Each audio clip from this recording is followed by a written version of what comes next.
My name is Evelyn Harper, and 3 months ago, I walked into First Atlantic Bank in Savannah, Georgia, to wire the down payment for the little blue house I had been saving for since I was 24.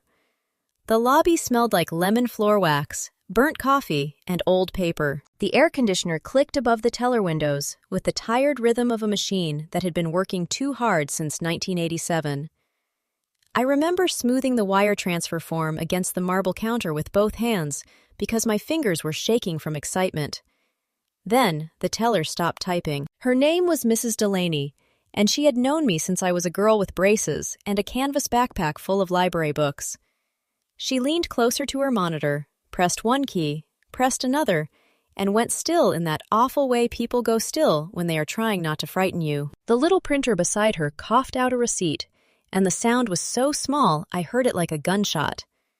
There was $18.47 left in my account. I had saved $95,000 teaching Southern folklore at a community college, writing preservation grants at night, and cataloging church archives on weekends for extra money. That number was not luck. It was 8 years of packed lunches, used tires, secondhand blazers, and saying no to trips I wanted to take because one day I wanted a front porch with my name on the deed. My father took it in 11 minutes. Mrs. Delaney turned the screen just enough for me to see the withdrawal slip. The account had been opened when I was 16 and needed an adult co-signer for my first summer job at the Maritime Museum. My father, Grant Harper, had never removed his name. I had never asked him to, because trusting your own father feels like breathing until the air turns poisonous. The withdrawal was legal enough for the bank. That was the part that made my bones go cold. My father had walked in at 9:04 a.m., signed one line in his blunt left-handed scrawl, and left with a cashier's check made payable to Harbor Light Heritage Walks, LLC. That was my brother Wesley's new company, his fourth legacy business in 6 years, and the latest shrine my parents had built to the golden boy they kept mistaking for a savior. Mrs. Delaney asked if I wanted water. I said no. She asked if she should call the manager. I said no again. I did not scream. Outside, Savannah was heavy with late summer heat. Spanish moss hung from the live oaks like gray lace, and tourists moved along the sidewalks with paper cups of sweet tea, laughing under bright umbrellas. I stood beside a parking meter and stared at the banking app on my phone until the numbers blurred, hoping technology might show mercy where blood had not. It did not. My closing was scheduled in 12 days. The house was a modest cottage on East 39th Street with peeling blue shutters, heart pine floors, and a porch that sagged on the left side like it had been waiting patiently for someone to love it back into shape. The inspector had said the foundation needed attention, but nothing fatal. That sentence came back to me later. A fresh coat of paint will not save a rotten foundation. I drove to my parents' house in Thunderbolt without turning on the radio. The old sedan rattled over the causeway, and the marsh opened on either side of me, green and flat under a hard white sky. I kept both hands on the steering wheel, not because I was calm, but because calm was the only tool I had left that my family had never learned how to steal. Grant and Lorraine Harper were sitting on the screened porch when I arrived. My father had a glass of iced tea sweating beside his boot. My mother was cutting coupons with gold-handled scissors, clipping tiny squares from glossy grocery inserts, as if thrift still had anything to do with the way she lived. They were waiting. My father looked up first. "Evelyn," he said, not surprised, not ashamed, just inconvenienced. I placed my purse on the porch table. The metal legs scraped against the painted floorboards. My mother flinched at the sound and then frowned, as if my manners were the emergency. "Where is my money?" My voice did not crack. I want credit for that, because everything inside me had already split open. My father sat back in his chair. We moved family resources where they were needed. Family resources. Those two words floated in the humid air between us, absurd and rotten. My mother folded the coupon sheet into thirds, making a neat crease with one red fingernail. She told me not to use dramatic language. She said no one had stolen from me. She said a family survives by reallocating what it has. I looked at the man who had taught me to check the oil in my first car and asked him how much of my future he had decided to reallocate. Grant did not blink. All of it. There was a small fan in the corner of the porch, turning lazily with a dry clicking sound. I counted 4 clicks before I answered, because I had learned, after years of teaching, that silence makes liars uncomfortable. My mother started talking before my father did, because Lorraine Harper could not tolerate silence unless she was using it as punishment. Wesley needed the capital, she said. The lease on the River Street space was competitive.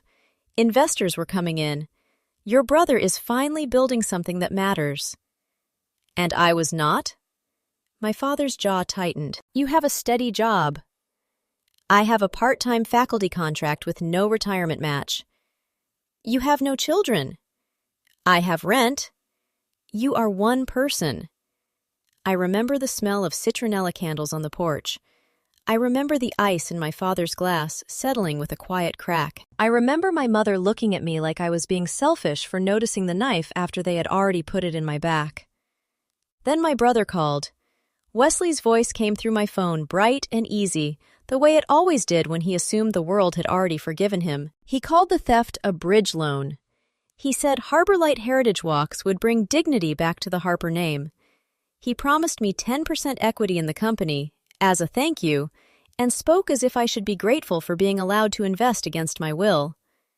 I asked him for the money back. He laughed softly. Evie, come on. A house is wood and plumbing. This is legacy. There it was, the family religion. Legacy meant Wesley got funded. Legacy meant my parents got to keep pretending the storm years, bad debts, failed shrimp contracts, and unpaid taxes had never cornered them. Legacy meant the daughter became the safety net, and the son became the flag they waved over the wreckage. I hung up while he was still talking. My mother gasped as if I had slapped him. I picked up my purse and looked at all 3 empty chairs around the porch table. The one my father occupied, the one my mother occupied, and the invisible throne Wesley had been sitting on since the day he was born. Then I said the only sentence worth saying, I am going to Granddad. My father's face changed. Not much, just enough. Arthur Harper lived 2 counties inland, outside Statesboro, in a brick ranch house surrounded by pecan trees and old farm equipment he kept running because he believed anything built well deserved a second life. He had been a commercial fisherman, then a dock owner, then the kind of quiet investor people underestimated until they realized he owned half the land under their feet. He answered the door in suspenders, holding a chipped mug of black coffee. I told him everything at his kitchen table. The room smelled like bacon grease, tobacco leaf, and the peppermint candies he kept in a glass dish by the sink. He did not interrupt. He did not ask me whether I had misunderstood.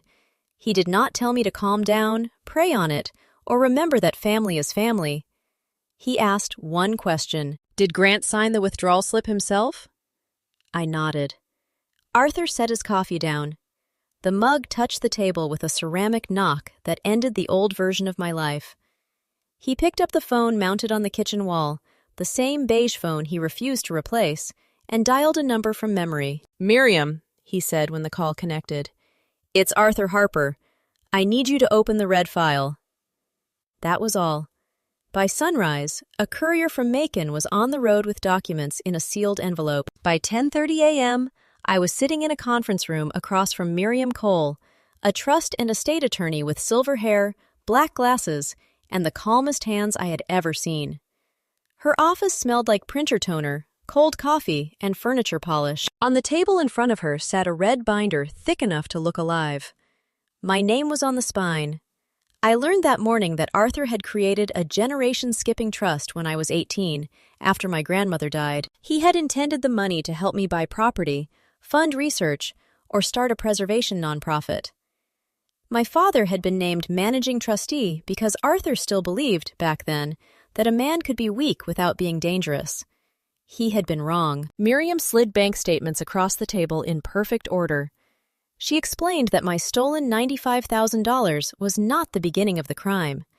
It was the mistake that exposed the pattern. For 10 years, my father had submitted invoices to the trust from a vendor called Coastal Timber Maintenance, claiming repairs to dock structures, boat sheds, storm pilings, and maritime storage units. There was only one problem. Coastal Timber Maintenance had no employees, no equipment, no business license renewal after 2019, and an address that led to a rented mailbox behind a vape shop in Garden City. Miriam brought in a forensic accountant named Ruth Bellamy. Ruth was short, unsmiling, and carried a laptop covered in barcode stickers. She connected it to the conference room screen and opened a spreadsheet that looked, to anyone else, like a wall of numbers. To me, it looked like a confession. I had spent years teaching students how stories hide inside fragments: baptismal records, oral histories, plantation ledgers, ship logs, faded letters tucked in family Bibles. Ruth did the same thing with bank records. She read routing numbers like dialects. She read invoice dates like weather patterns. She read lies like handwriting. The theft was almost $312,000. My parents had used trust money to pay property taxes, replace their kitchen countertops, buy my mother's pearl earrings, cover Wesley's failed food truck, Wesley's failed boat rental scheme, and Wesley's failed short-term rental project in Tybee Island. Every time my brother mistook confidence for competence, my father patched the hole with money that had been meant for me. Then they took the last thing I had built myself. Ruth clicked to another slide. The cashier's check from my account had gone to Harborlight Heritage Walks, but only $42,000 had been placed in the lease escrow for the River Street office. The remaining $53,000 had been diverted the same afternoon to pay an IRS installment default notice under my parents' names. Miriam looked at me over the top of her glasses. "Your parents are not funding your brother," she said. "They are using your brother as scenery." The room went so quiet, I could hear the fluorescent lights humming. Arthur sat beside me, both hands folded over the knob of his cane. His face had gone pale in a way that frightened me more than anger would have. He was watching his son disappear. For the next 2 weeks, I did what my family never expected from me.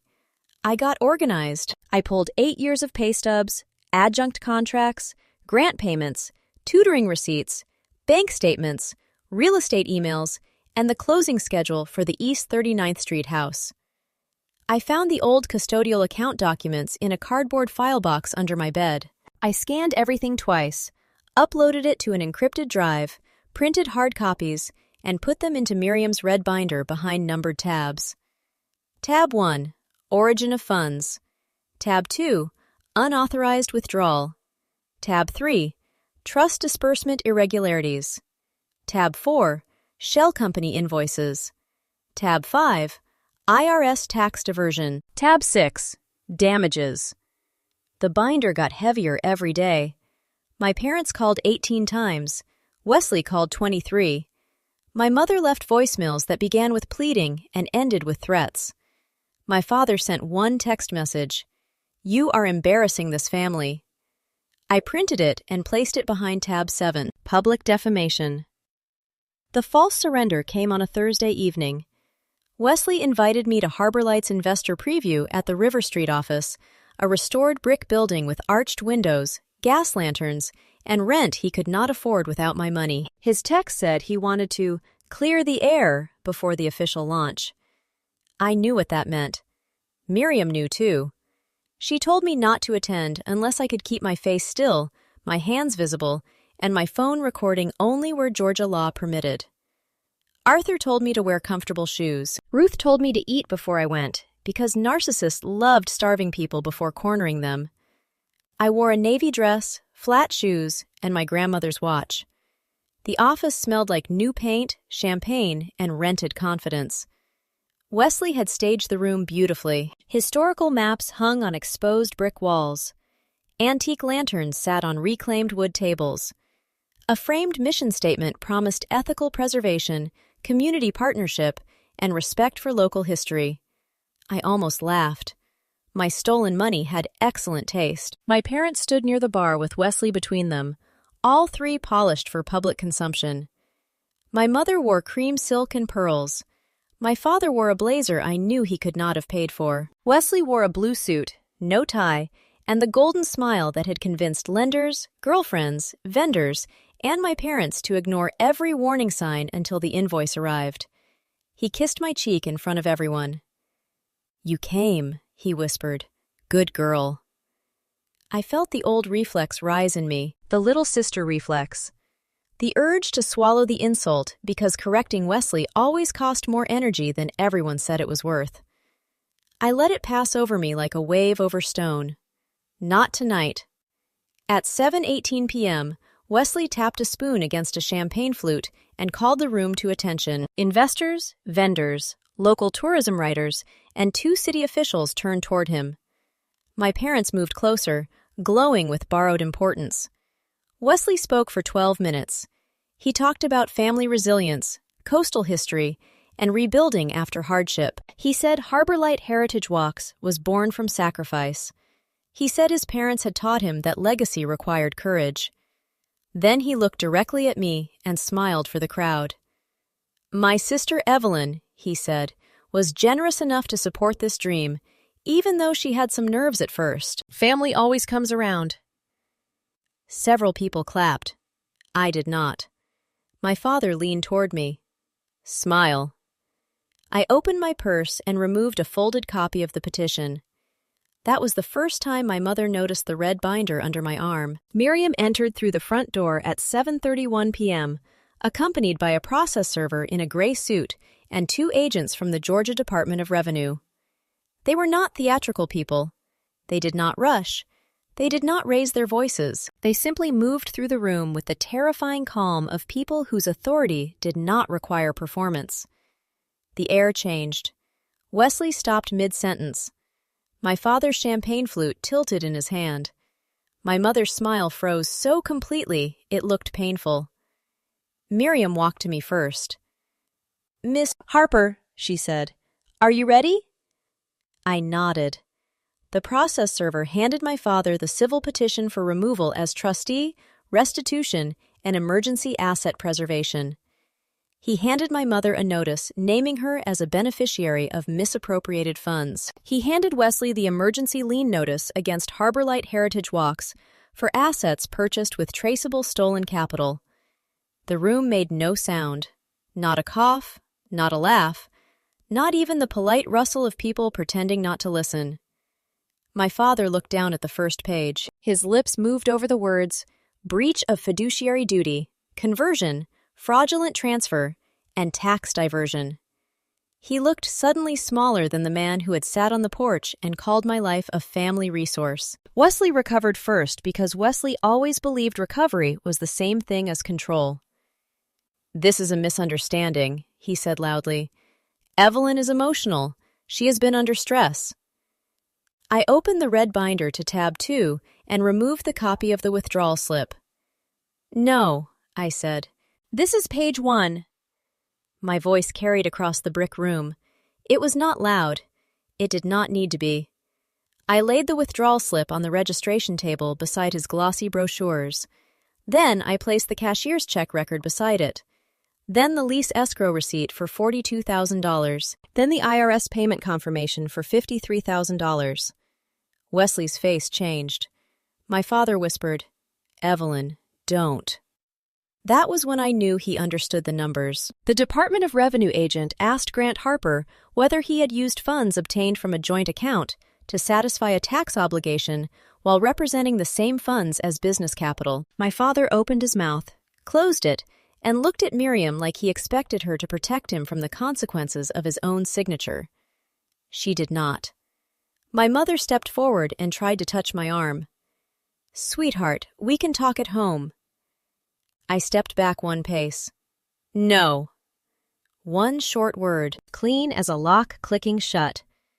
The city officials left first, then the investors, then the tourism writer who had been taking notes behind a potted palm. One vendor quietly packed up the charcuterie board while pretending not to hear my brother begging Miriam not to freeze his accounts before the weekend. But the order had already been filed.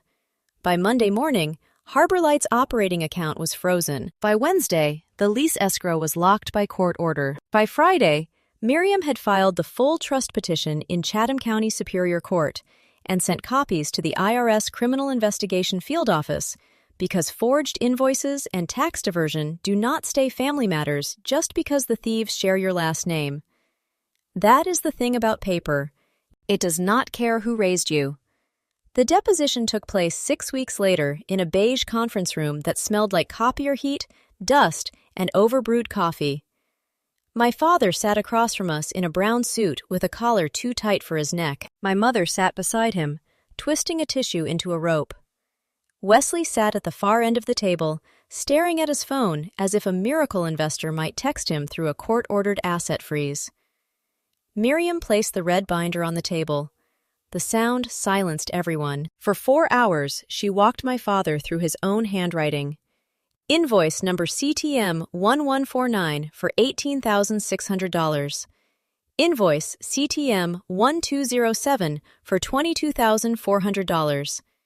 Invoice CTM 1313 for emergency dock stabilization after a storm that National Weather Service records showed had never hit the area. Each time he claimed not to remember, Ruth produced the bank record, the check image, the deposit slip, and the corresponding personal expense. Kitchen renovation, vehicle down payment, property taxes, Wesley's food truck settlement. My father aged 10 years before lunch. Then Miriam turned to the $95,000. She asked why he had taken money earned entirely from my employment and transferred it without my consent. His attorney told him to answer carefully. My father looked at me then, and for 1 second, I saw something almost like regret. It vanished. "She is unmarried," he said. "She did not need that much cash sitting idle. Wesley carries the family name. He was building something." The court reporter's keys clicked steadily. Click, click, click. That was the sound of my father burying himself. Miriam asked him to repeat it. He did. She asked whether he believed a daughter's earnings were available for a son's business if the father judged the son's future more important. He said he would not put it that way. Miriam slid his text message across the table. "You are embarrassing this family." "Then how would you put it, Mr. Harper?" He did not answer. My mother cried during her deposition, not from remorse, from exposure. She admitted she knew Coastal Timber Maintenance was not a real vendor. She admitted she signed 2 trust compliance forms as a witness, even though no repairs had occurred. She admitted she told 3 women from church that I had suffered a breakdown over a house purchase because she wanted to control the narrative. Control the narrative. That was what my family called lying when they wore good clothes. Wesley did the worst because Wesley had never been trained to survive accountability. He tried charm first, then confusion, then indignation, then victimhood. When Miriam showed him the Harbor Light vendor payments made the day after my money arrived, he said he assumed our parents had handled the family side of financing. Miriam asked what that meant. He could not define it. The settlement conference was held 2 months after the bank withdrawal in a mediation center near Forsyth Park. Rain tapped against the windows all morning. The hallway smelled like wet wool, paper cups, and disinfectant. My parents sat on one side with their attorneys. Wesley sat apart from them, no longer touching my mother's shoulder, no longer calling my father Dad in that performative way he used when he needed money. The pretending was over. The terms were brutal because math is brutal when it finally stops being ignored. Grant and Lorraine agreed to sell their Thunderbolt house within 90 days, surrender both vehicles, liquidate a retirement account, and relinquish all future claims to the Harper Family Trust. They agreed to repay the trust $312,000, plus documented damages from my lost closing, including the $5,000 earnest money, inspection fees, legal costs, and temporary housing expenses. My father's hand shook when he signed. The IRS matter remained separate. Miriam made that very clear. Civil settlement did not erase forged invoices, phantom vendors, or tax diversion. Grant eventually accepted a plea agreement for filing false trust documents and assisting in tax evasion. He avoided prison because of age, restitution, and his lack of prior convictions, but he received home confinement, 5 years of probation, and a restitution order that followed him like a shadow. My mother received probation and community service. She had to sell the pearls. Wesley lost Harbor Light before it ever gave a paid tour. The court traced the stolen $95,000 into the lease, build-out, signage, deposits, and branded equipment. His business account stayed frozen until the assets were liquidated. The River Street landlord terminated the lease. Vendors sued for unpaid balances. The investors disappeared so quickly, you would have thought they had been paid to vanish. Wesley called me once after the liquidation notice. I let it go to voicemail. His message lasted 4 minutes. The first minute was anger. The second was blame. The third was desperation. The fourth was silence broken by one sentence I had waited my whole life to hear. I thought they would always fix it. That was not an apology, but it was the closest thing to truth he had ever given me. Arthur made the final move. 2 weeks after the settlement, he removed Grant permanently from every trust position and appointed me managing trustee. We sat in Miriam's office while the documents were signed, the red binder resting between us like a closed case file. Arthur looked tired that day, older than I wanted him to be. "I should have done this sooner," he said. I took his hand. "You did it when it mattered." He shook his head. "No, I trusted blood over character." That sentence stayed with me. When Harbor Light's assets went up for auction, Miriam called and asked whether I wanted to review the listing. I expected desks, chairs, signage, maybe some rented lanterns and cheap brochures. Instead, the inventory included historical maps, audio equipment, a tour van, domain names, booking software, research materials, and the remaining leasehold improvements. Everything Wesley had bought with my stolen future. I purchased the assets through the trust for 23 cents on the dollar. Legally, quietly, completely. 3 weeks later, I walked into the River Street office with the deed transfer, the auction receipt, and the new business registration in a folder under my arm. Wesley was there packing his last box. He looked thinner. His beard had grown unevenly along his jaw. The golden boy shine had dulled into something gray and human. He stared at the folder. "You bought it?" "Yes." "With Granddad's money?" "With trust assets recovered from fraud." He flinched at the word fraud. For once, I did not soften it. The office was almost empty. Without the champagne, investors, and my mother's pearls, it looked smaller. The exposed brick was still beautiful. Sunlight from the river moved across the floorboards in pale rectangles. Somewhere outside, a street musician played a trumpet, the notes drifting through the window with the smell of salt air and rain. Wesley taped the cardboard box shut. "I didn't know about all of it," he said. "I know." He looked relieved for half a second. Knowing only enough to benefit is not innocence. The relief disappeared. He nodded, slowly, as if the sentence had taken time to reach him. Then he lifted his box and walked toward the door. At the threshold, he stopped, but did not turn around. "I'm sorry about the house." I looked down at my grandmother's watch. "I am not." Because here is the part my family never understood. They stole a cottage from me, but they handed me the blueprint to their entire fraud. They took my down payment, but they exposed the trust. They humiliated me, but they removed every illusion I had left about who deserved access to my life. They thought they were taking my future. They opened the door to it. I renamed the company Saltline History Collective. I shut down Wesley's shallow ghost tour routes and built something real. Archival walking tours, coastal resilience workshops, preservation grants for Black cemeteries, oral history recordings for families who had never been asked to preserve their stories. I hired 2 former students, paid them properly, and put Arthur's name on the first scholarship fund. The first tour sold out in 6 hours. I did eventually buy a house. Not the blue cottage on East 39th Street. That one went to another buyer, and for a while, I could not drive past it without feeling the old bruise press against my ribs. But 6 months later, I bought a smaller place near Daffin Park with a crooked porch, 2 live oaks, and a kitchen that smelled like sun-warmed pine when the windows were open. The foundation was solid. My parents moved into a rented duplex 30 miles outside the city. My father learned to live without being obeyed.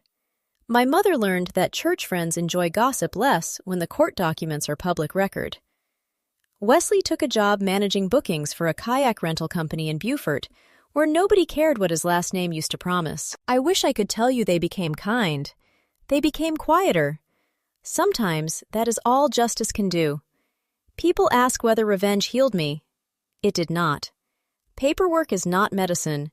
Court orders do not tuck you in at night, and restitution checks do not turn bad parents into safe ones. What justice did was remove the knife, document whose fingerprints were on the handle, and make sure they could not stab me with it again. That was enough.